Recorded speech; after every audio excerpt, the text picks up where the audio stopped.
Money, Your Life featuring Professor KOH from Singapore. Brought to you here every week by themetropolis.com and Lifestyle TV USA. Hi everyone, and thank you for the first episode of News and Views with a very special new series with Professor KOH of the National University of Singapore, and also a very well sought after corporate trainer for Fortune 500 companies. And that is Professor KOH from Singapore. And I'd like to welcome Professor KOH, who is right there. But before that, let's talk about the topic today. And we're all in semi-lockdowns in many countries. Not many companies can actually pivot. We're talking about those who are suffering in the pandemic, particularly SMEs. And SMEs, small medium enterprises, is actually defined by companies that has 500 workers or less. And I think a lot of us definitely have 500 workers or less, but we're also talking about family-run businesses, mom and pop stores in the retailers, the F&B, and also the grocery stores out there.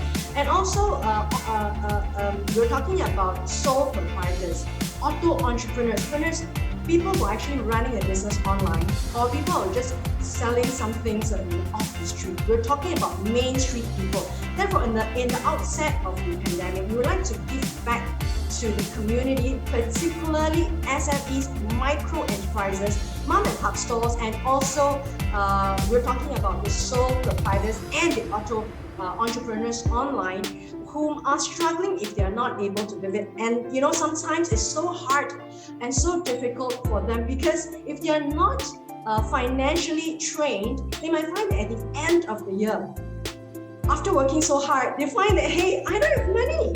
I don't have money to pay my bills, and I don't have money to pay my workers, and I don't have money to buy my stocks, even though they have worked very, very hard. And my heart goes out to these people, these companies, because there are things you need to analyze.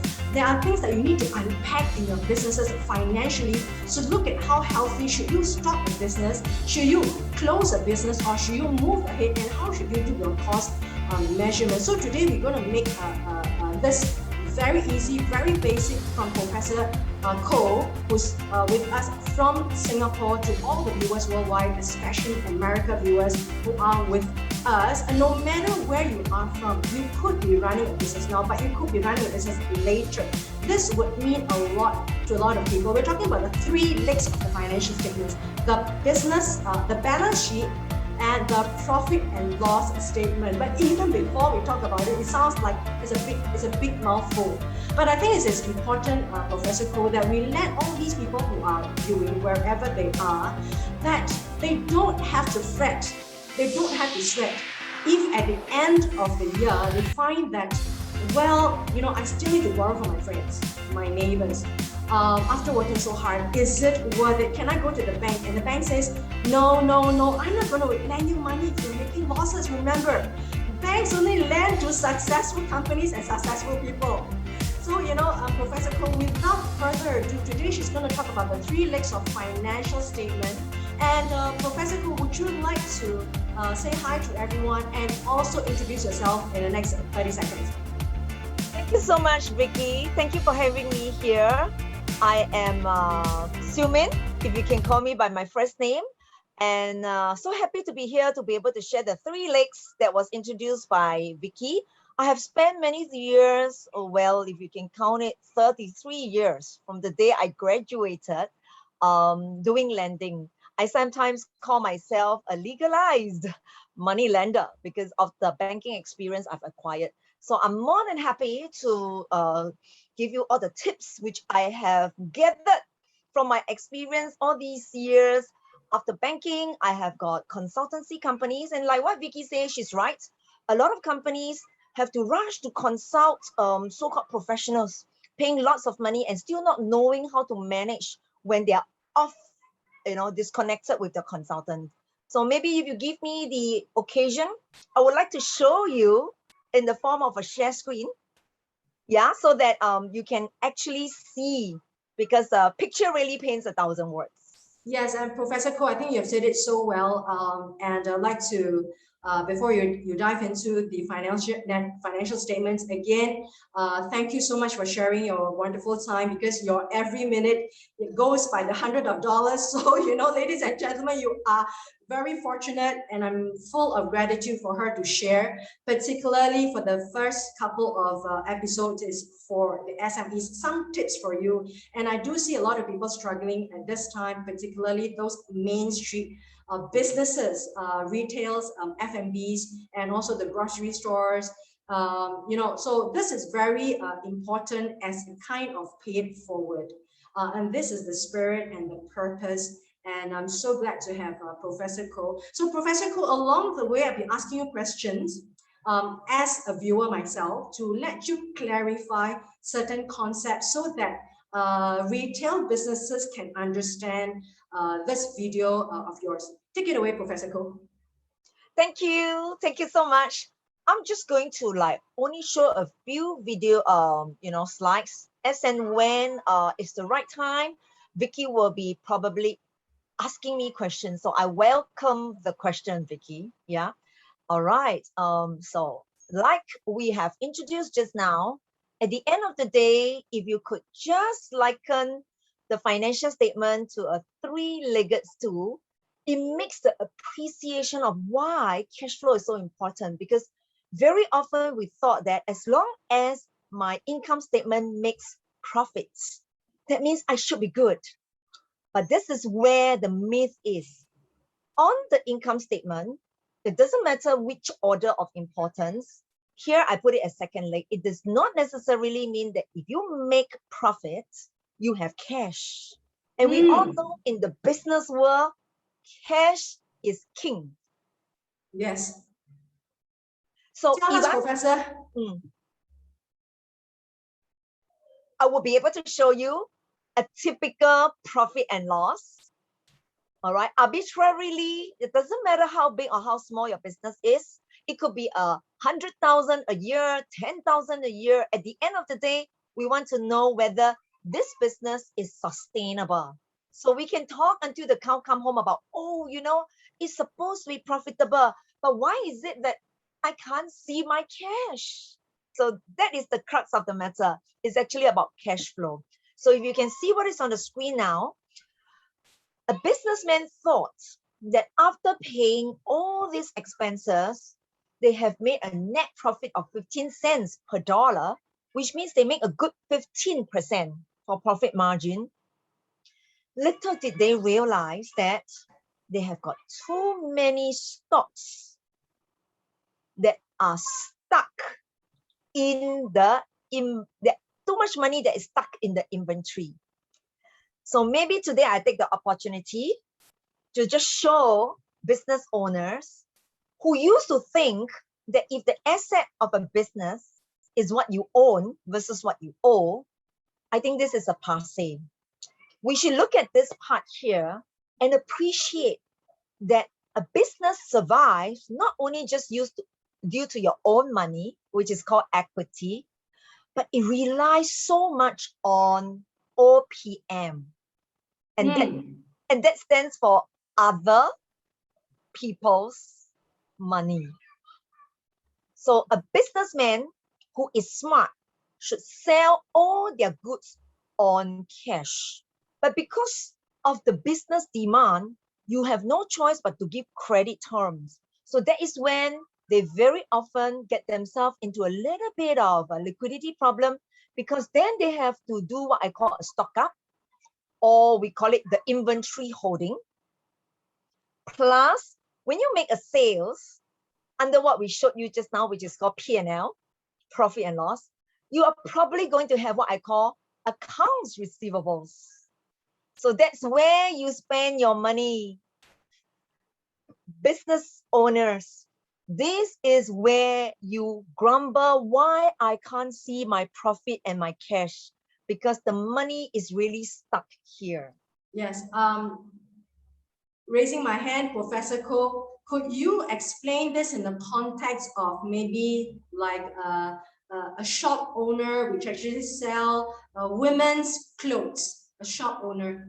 Sure. I'm going to use this example that you see here. if I'm a shop owner that sells women's clothes and my name is called ABC SME, you are definitely going to have what I call your dresses, your clothes as your inventory. And sometimes because you are very familiar with your customers who are repeated customers, you know, in order to lure them back, to persuade them to come back, you go like, you probably very carelessly, I would say, allow them to owe you money and say, oh, you can always pay me when you come back. So that's where the problem is, because you will record on your book that this is the amount that is owing by the customer.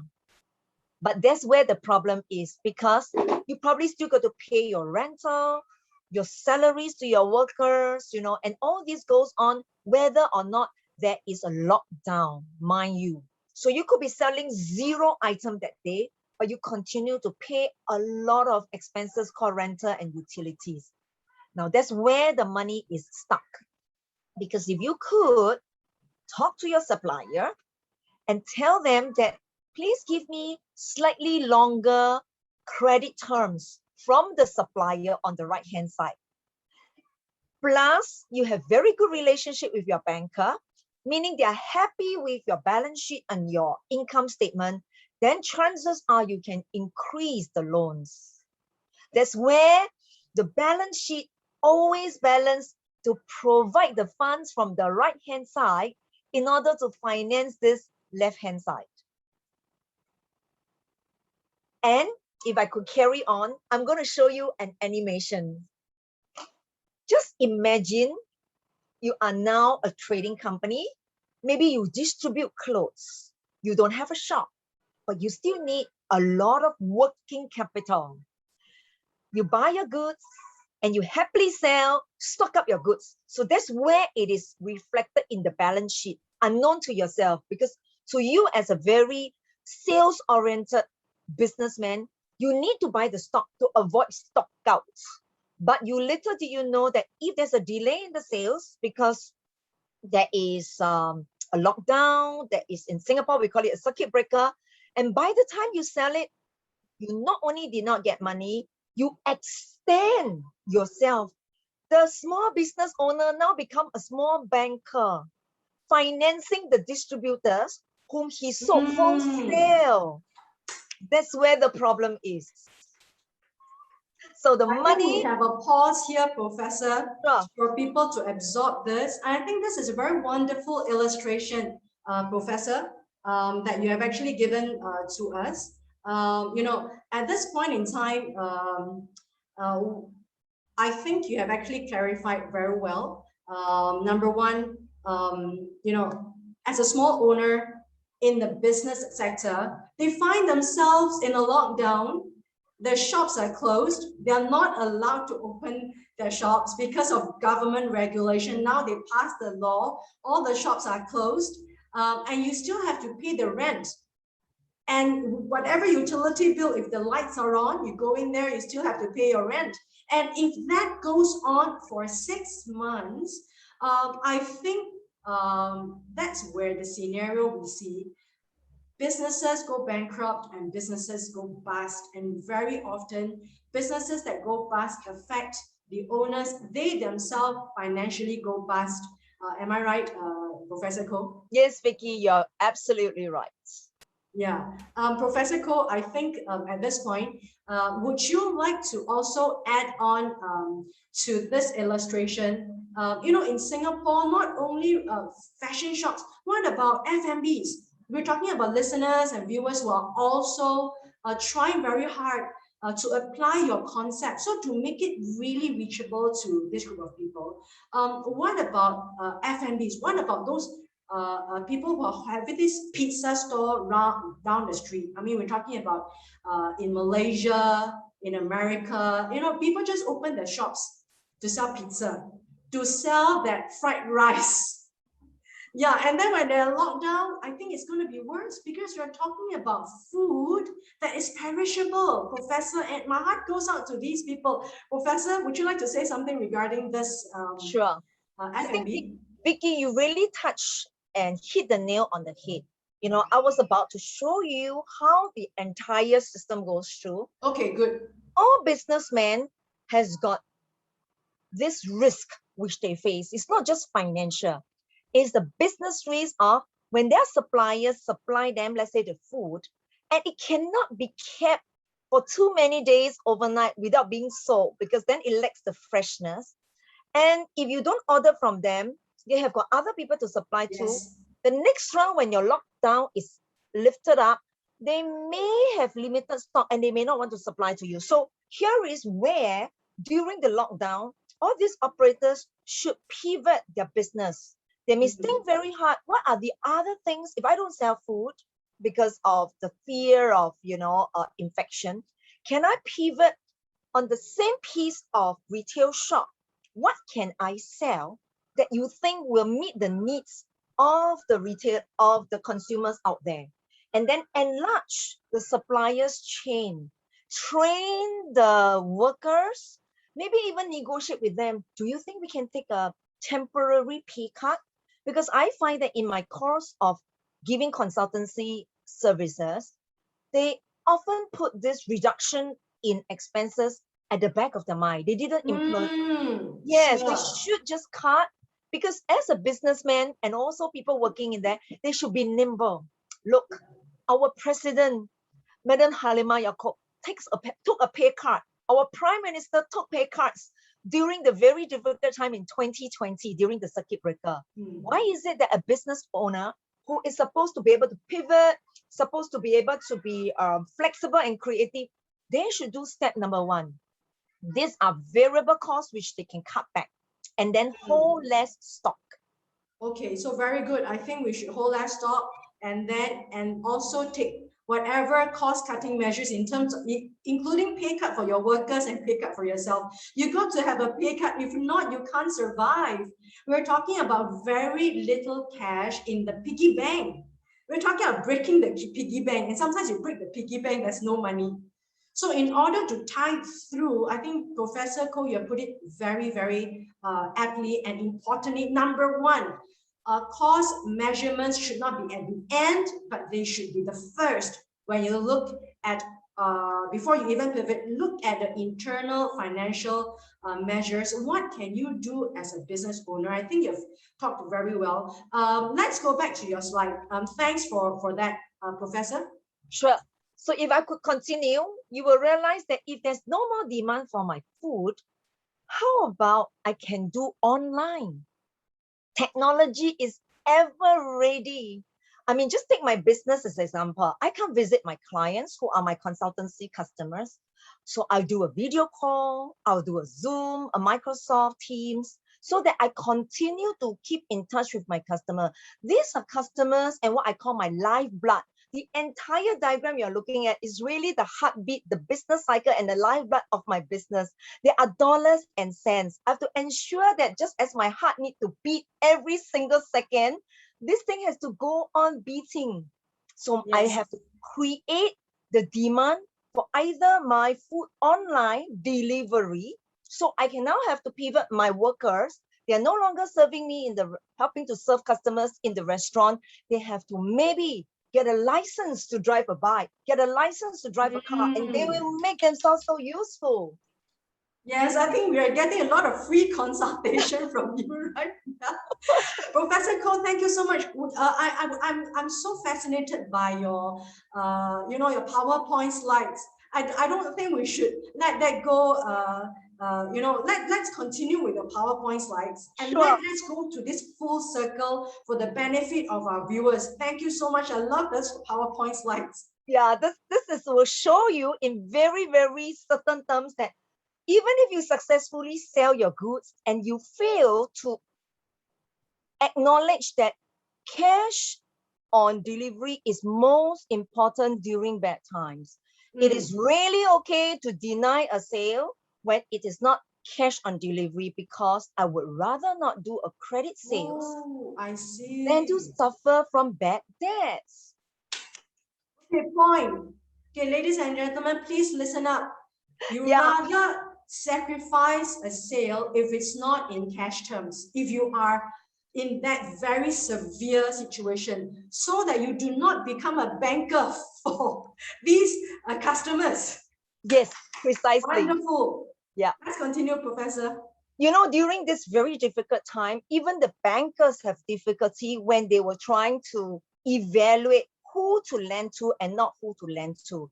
How can a businessman who is busy concentrating on pivoting, cost cutting, creating new services and products be involved like as if they're a banker? Leave this kind of lending business to the banker. Do the business that you are comparatively better at doing, like selling a service and a product. So that when you complete this, what I call the lifeblood, the heartbeat of your business, the cash flows out. That's where the cash flow comes in. Only when you successfully eliminate all the obstacles. The cholesterol is the part that we are worried about as an individual in our heart. So the lending on credit terms is really the cholesterol that is an obstacle to the successful cash flowing out into the company's business. Professor, could you explain also the 3 legs again? Can we go back there? Yeah. Sure.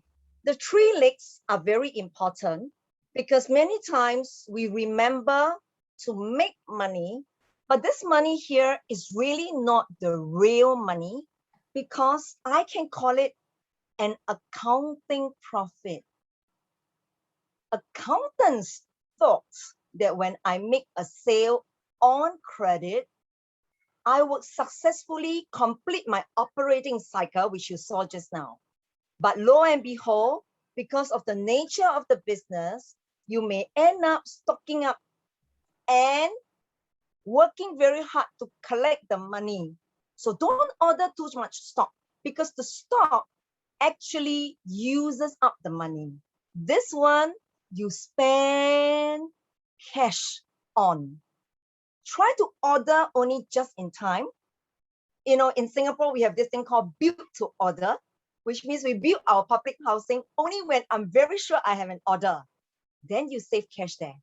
So this leg is very important because we're trying to conserve our cash and we don't want our money to be depleted. Vicky, I think you gave a very good illustration. My little piggy bank, you know, I can only have so much dollar is fixed. And if I really I use up all my reserve, there goes, I'm insolvent, I'm a bankrupt. I can't even turn around fast enough to continue with this operating cycle to generate some more cash because the key thing is to get the cash flow fast out and fast in. Wow. I'm very fascinated. Even when I was a student, you know, the teachers actually gave a very detailed discussion on this 3-legged, you know, the 3 legs of the financial statement. Is there anything you would like to add? You know, we have taken up 20 minutes of your time. Before we come back to you tomorrow, is there anything you would like to add for the next 2 minutes? Maybe I can share. Yeah. In bad times like this, it is best to avoid doing businesses that involve a huge capital investment. Because if it requires you to do a lot of value added, it also means that you have to come up with some more cash from your piggy bank in order to invest in fixed assets, which you have no idea because we are in a VUCA world. It's volatile, it's uncertain, complex, as well as ambiguous. It's so difficult if I were to maintain a manufacturing company, and this will repeat the same cycle, but brings across the point that when you have raw materials to be converted into work in progress called WIP, that process lengthens your collection of the money. The money doesn't come in until you complete production, sells it, and again collect the money. So the shorter you can keep this cycle, the faster the money flows out.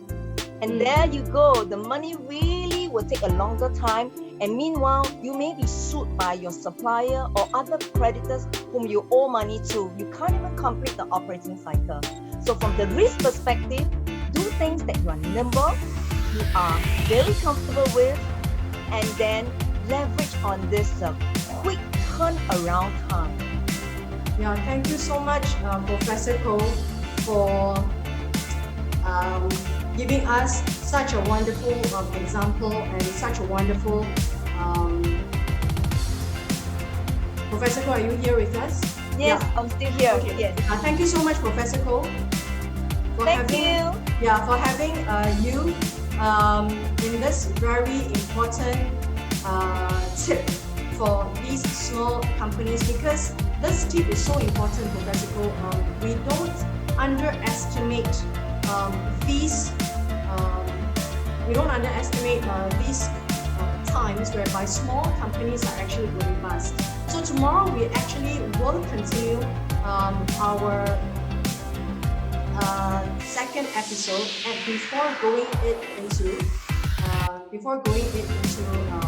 the time of corporate finance from Professor Ko. Professor Ko, would you like to say goodbye? Thank you, everyone. Thank you for spending your time with me. Goodbye. See you Yeah, tomorrow. thank you so much, Professor. I'll talk to you tomorrow. All the best, and then and thank you for the show, News and Views from Singapore, brought to you by the Metropolis and Lifestyle TV USA. Thank you, Professor Ko. See you tomorrow. See you.